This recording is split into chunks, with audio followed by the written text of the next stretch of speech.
Let's go in and take a look at 300 Grand's mixer page. So if we load up any preset and go to the mixer page, we can see that we have 9 microphone perspectives, and each of them has a channel strip just like an analog console. And if we go through each of them, the controls are identical across each one. So if we learn how to use the EQ in this channel, it's identical across the other ones, with one exception, that the player perspective has its own EQ preset on it. So if you turn on the EQ, there's an EQ that I programmed into here that balances the microphone a little bit. So what it does is it takes down the highs just a little bit and gives you a little bit of a boost on the low end that compensates for the microphone that should be a free field mic, meaning that it should be away from the sound source. And as it got in towards the sound source, it emphasized the highs a little bit. So when you turn on that EQ, it will compensate for that, or you can get the natural sound from the microphone. So your choice when you go in. So let's go in and take a look at the EQ. The EQ is pretty simple. When you turn it on, you have to click on this triangle over here in order to see it. When you want to see your values of anything, you have to click and hold. It will show you the value up above in decibels, or the frequency will be in hertz, or whatever you see. And you can see that this is low frequency, low mid frequency, and so on. As you can see, it's just a standard parametric EQ. And you can change between bell and shelving. Right now it's set on shelving. Let me give you one example of that. So I'm going to turn off the player perspective and make sure that it's on hammer only, because that's the EQ I'm changing.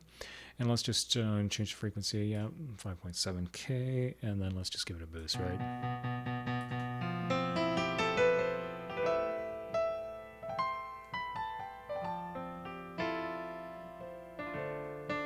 So that's going to cut through a mix quite a bit, but doesn't sound very natural, right? So we can bring this down. By comparison, we can do the opposite, which is pull down that high end. Get a lot more warmth out of the piano.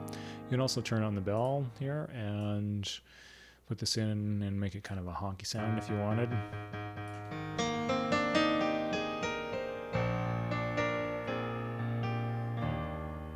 So the nice part about this is that you can do it per microphone perspective. So then that way, if you wanted the cutting sound of, for example, that hammer with a nice, for example, let's go through. I'm going to turn on the EQ and then turn on the ribbons. So the ribbon microphones on their own sound absolutely gorgeous, but they're really warm. I've got to turn the volumes up on them. And this is the volume. And then when we combine them together, you have the cutting sound of the hammer with here it is, with the ribbon mics. When you combine them together,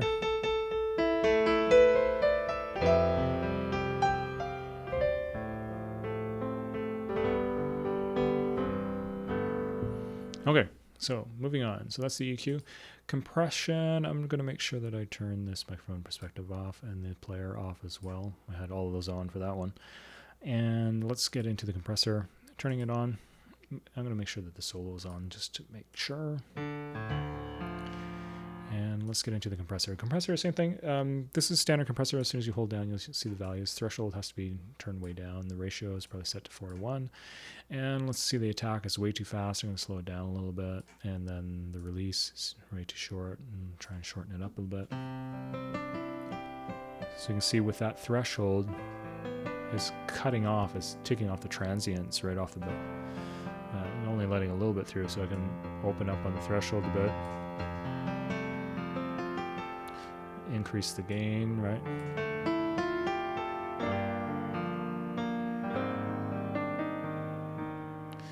And if you ever want to just tame it a little bit, you can just adjust the threshold. Okay, and without. Not saying that's the world's greatest compression, I'm just showing you what. Okay, and then with the back end. You just even out the sound a little bit. If you pumped up the output, you'd get even more sound. Next, reverb. So this is the reverb send coming from this channel, and you need to have the master reverb on. So I have to turn this on. It's saying convolution reverb. It's whenever you select a preset, the return and pre-delay should be set best for whatever preset you have. So let's see if I can adjust it so you can see that this small hall includes a bit of pre-delay. That is the proper pre-delay on the impulse response in order to make it work well. It doesn't mean that you can't adjust it. It's just showing you that it's preset for you. And this is the hammer. A little bit too much reverb there. And pull it back. I'm going to change this to be the Omni Hall.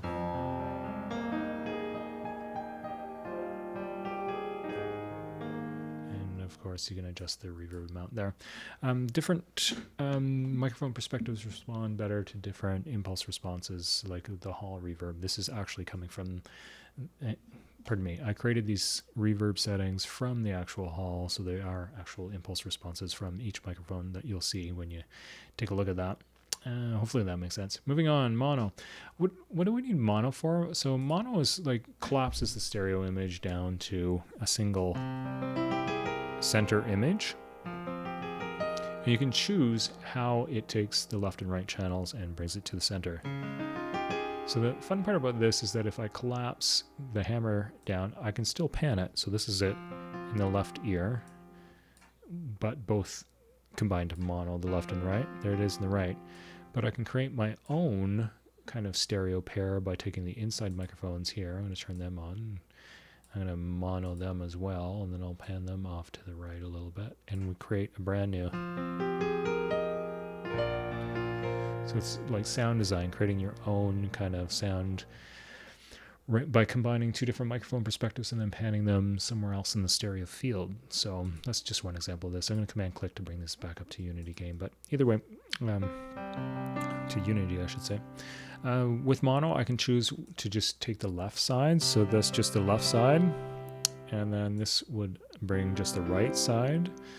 Or you can sum them where it takes left and right and combines them together. So very powerful to see the options that we have with mono and what we can do with sound design across each of these microphone perspectives. So essentially, with the mono abilities, it allows you to separate the left and right channel from any microphone perspective. So instead of having 9 microphone perspectives, you could essentially give yourself 18 microphone perspectives, depending on where you're placing things. Getting a little bit too complicated. Let's move on to panning. We've already saw panning is to left and right.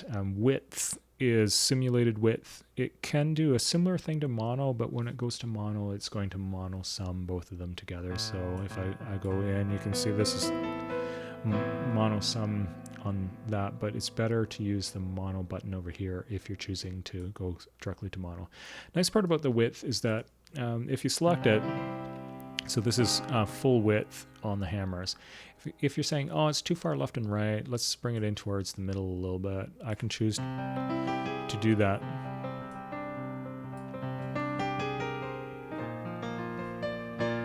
And choose how much it's actually collapsing the mono signal. And you can do that across any microphone perspective. So then if you decided all the hammer or the close microphones, you want more leaning towards mono, closer to mono, but not totally mono, and then some of the halls to come back as wide stereo, you could combine and make that your own preset. It's pretty cool flexibility that you have with that. So moving on, I'm going to make sure this is back to stereo and full width. Next one over here is a invert. And if you ever want to know what each of these are, down below there's an info panel that when I hover on something, it will say what it is. So it says invert, it swaps the left and right channel. So essentially it takes what was in the left channel, puts it in the right, and what was in the right, puts it in the left. So we do this with drum recordings when you decide, is it player perspective that you're hearing left and right overheads on the drums, or are you hearing audience perspective? This is similar when we get to the piano, if you want to hear it left and right perspective from the audience or left and right from the pianist perspective. So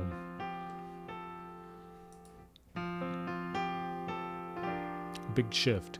And sometimes it's interesting to combine two microphone perspectives. I'm going to bring in the NT1s here, or NT2s, pardon me. Here are they combined with the Neumann U87s. Let's flip one of them out where they reverse.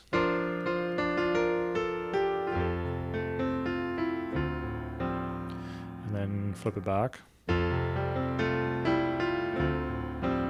So then you'll hear the phase differences between the microphones, right? So this is going to give you a little bit more bottom end.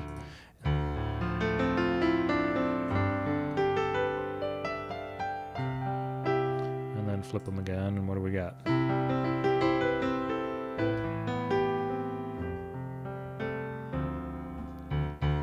big difference in the low end. So in this case, it kind of brings that low end closer to the center, actually, when you do the invert. Fascinating to do the sound design with each of these. M is just for mute, so then if you have two things, you can just temporarily mute something, so that it's the same thing as pressing solo on the other channels. Solos, it will just only hear the channels that are soloed. There's no solo defeat like altogether, so then if you have 10 or 9 of these all soloed, you have to click each of them off, unfortunately. The volume, right here, just adjusting the volume. I think on the main page, does it actually give you? No, it doesn't tell you what's unity gain. So unity gain, if you want to see these, you can just command click and it'll bring you back to what is 0, and up fully is plus 12. So you're getting 12 dB of gain on that. We gave you lots of headroom on 300 grand so that you can really crank out. You can see up top here that we're not going to clip. Okay. And let's go back to unity gain here, and next is the on-off button. So then if you want to just turn on and off a microphone perspective, you see as soon as I turn something on, it has to load it into RAM. This is like purging. It allows it to save memory. If I turn something on and then off, then it pulls it out of memory as well. So it's supposed to save you some memory when you're only using a couple of microphone perspectives, so you're not loading in 8 gigabytes of samples each time you're loading this up. Underneath each channel there is a master section here that's telling you where the outputs are. So these are the outputs. So then right now I only have set up in Kontakt 2 outputs, but if you are actually to go in and set up your outputs, so then you can choose your outputs, F2, you can add more outputs. You can choose to send each of these microphone perspectives out onto a different channel. When you do that, then in your digital audio workstation, whether you're using Pro Tools, Logic, Reaper, or whatever you have, it allows you to do the exact same channel perspective that we have across here, but it allows you to do your own processing. So if you wanted to process one channel with your favorite EQ, you could do it with that separate from another microphone perspective. So this also allows us to choose the output for the Ambisonic section, which we'll look at later on in a different video. So I'm just going to turn off the outputs and move along. So then next we have the reverb. We've shown you the reverb, I believe, in the settings page. This is identical. There's nothing has changed. It's just we had a little bit of room in the interface, so we included it in there so that you have the option to adjust your reverb in there as well. So that's the mixer settings on 300 grand.